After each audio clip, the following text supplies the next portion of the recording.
नमस्कार, आपण पाहत आहे भांडा फोड न्यूज. एका दमात भ्रष्टाचारी कोमात. सोशल मीडिया, कर्जबाजारी, गुन्हेगारी, सट्टेबाजी, चोरी, मटका, जुगार, दारू, सावकारशाही, न्यायाच्या प्रतीक्षेत प्रशासन. भांडाफोड न्यूज. एका दमात भ्रष्टाचारी कोमात. रनआउटच्या वादातून अंपायरची हत्या. क्रिकेटच्या मैदानावर खुनी खेळ. आयपीएलचा थरार सुरू असतानाच क्रिकेट विश्वाला हादरवणारी घटना समोर आली. रनआउटच्या निर्णयावरून झालेल्या वादात 21 वर्षाच्या अंपायरची चाकूने भोसून हत्या करण्यात आली. आंध्र प्रदेशातील विशाखापट्टणम येथे ही धक्कादायक घटना घडली. विशाखापट्टणममध्ये सुरू असलेल्या स्थानिक क्रिकेट सामन्यात रनआउटच्या निर्णयावरून वाद निर्माण झाला.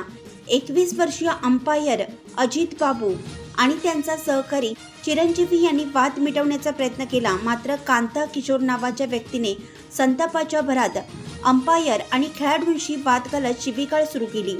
सामना संपल्यानंतर त्याने अंपायरला पुन्हा बोलावलं आणि वाद चिघळला.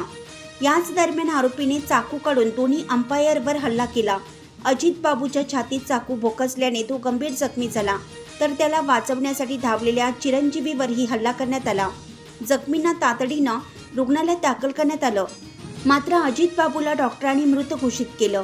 या घटनेमुळे परिसरात भीतीचं वातावरण निर्माण झालं असून पोलिसांकडून पुढील तपास सुरू आहे.